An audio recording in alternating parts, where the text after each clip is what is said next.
Now, we have been reporting daily on the conditions people are facing on the Somerset levels, where floodwaters have left homes ruined, cars submerged and people cut off. One farmer from Moorland says that even though the worst of the rain fell weeks ago, he's been watching the water around his home rise further every day. Richard Lawrence reports. With the sun rising high in the sky, incredibly the water levels have continued to rise too here. 90% of the land owned by the Hall family at Moorland is underwater. The priority today was to move cattle from the remaining barn, where livestock were now standing in thick mud. I've never seen water like we've had this year and last year. I lived here all my life, never seen it like it before. I'm 66, I've never seen it like it before. It must be a lot to do with the building further away, more runoff, and the rivers obviously not being dredged. That is a disgrace. The floods stretch as far as the eye can see.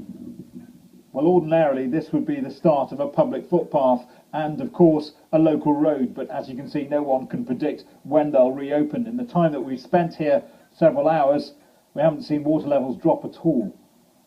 Last week we met James Hall at the foot of his mother's house garden with water around his ankles, but take a look now. It's only just lapping over my boots, and now you can see it's up right up to my waist. I think the Environmental Agency's taking it serious enough. They've been too slow to react to get extra pumps in, and they're now on about getting extra pumps in again. It should have happened weeks ago. The family's efforts have paid off in one respect. 3 pumps are keeping the water at bay from his mother's bungalow from behind the barricade of sandbags. It all depends now on almost what Mother Nature's going to throw at us in the next few days, and what happens with these really high tides that's coming in. Everyone here has a theory as to what's caused this level of flooding, but everyone wants the Environment Agency to consider a proper debate that will include the possibility of dredging the rivers to help water head out to sea at a faster rate to match the pace of storms that appear to have intensified in recent years.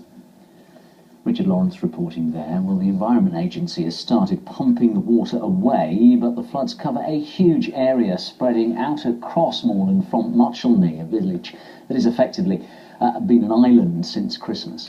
For the people living and working there, life must continue, but what would happen in an emergency? Bob Cruz has been with the fire service as they map out a blueprint for the future. Being trapped in your home by floodwater is one thing, but what if you need to call for help in an emergency? Would a fire engine or ambulance be able to get through? Today we rode with Devon and Somerset Fire and Rescue as they recce'd every flooded road around affected communities on the levels to gauge which ones are passable. This is the road through to Bridgewater from Boroughbridge, and at the moment you can't really see the road here at all, it's so flooded. And if the emergency services needed to get through for a fire or some sort of incident the other side, they need to know whether they can. So they're testing it now with those wading poles, and also this vehicle is the ideal thing to test it with because you can see how high it is. It can drive through 3 or 4 feet of water. Better to test it with this than with a car. All the information they gather is relayed back to the mobile command centre and then by satellite back to base to be shared with all the other emergency services and the county council. We need to know where we can get to, how difficult it's going to be to get to those people, and what assets we need to enable us to do it. At the moment, we are very much relying on local knowledge. What have you got in front of you there, Catch? Can you see the road? Does the road appear again, over? It's just beginning to get deeper again now. I'll make a note of that, and we'll try to access it from the Bridgewater end over. About 100 metres down, it was sort of getting up to a groin area, and too much for the vehicle we're in to get round, so it's pretty much unpassable. It's too deep for cars and anyone walking, really. Yeah, they're really useful exercise, just to see the areas that fire appliances can get to. And obviously areas where the flood level is too deep for fire appliances. There is more heavy rain forecast in the coming days, and the chances are water levels will rise again, but after today the emergency services should have the information to respond if they need to. Bob Cruz, ITV News, Boroughbridge. Well, the flooding has been highlighted in 2 separate meetings in Parliament today, with West Country MPs pressing for quicker action on the levels. Live to our political correspondent Bob Constantine in Westminster. And Bob, real pressure now then on both the government and the Environment Agency. Yes, that's right. As you say, the flooding in general and the Somerset levels in particular, the theme of two meetings here in Parliament today. In one room, the Environment Select Committee was talking to the Floods Minister, Dan Rogerson, and the head of the Environment Agency about the situation on the levels. One MP saying they were fiddling while Rome floods. The Environment Agency is saying it would cost £4 million to do a proper scheme.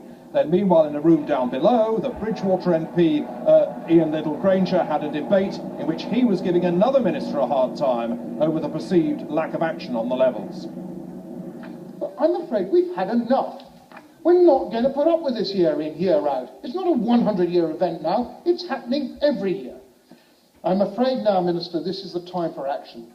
Please tell us what we want to hear, because the people of Somerset not only deserve this, they need it. Get these rivers dredged and give us hope. Thank you.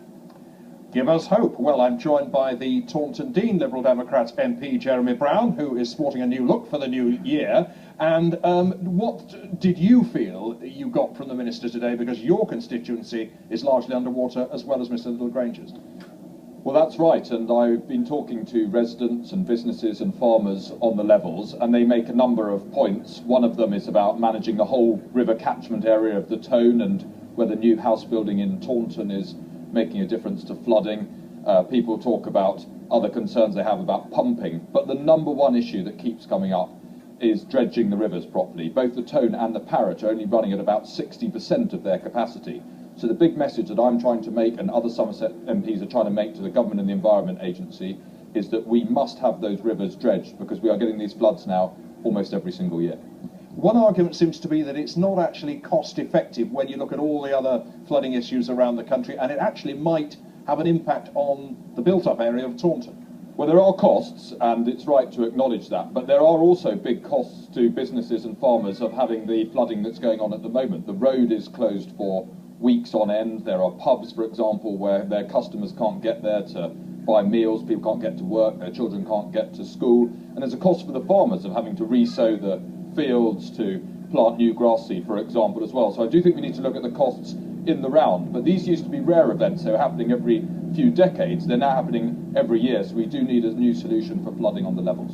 All right, thank you very much indeed. And the Environment Agencies say they'll come back with a full report in the summer. Bob Constantine in Westminster, thank you very much indeed. There were dramatic scenes in Bath City Centre this afternoon when a mobile crane toppled over onto a pub. The crane was delivering equipment to a nearby building site when it overbalanced and fell onto the Lamb and Lion. Emergency services had to cordon off part of Lower Borough walls, but police say no one was injured. It's always very lucky and very fortunate.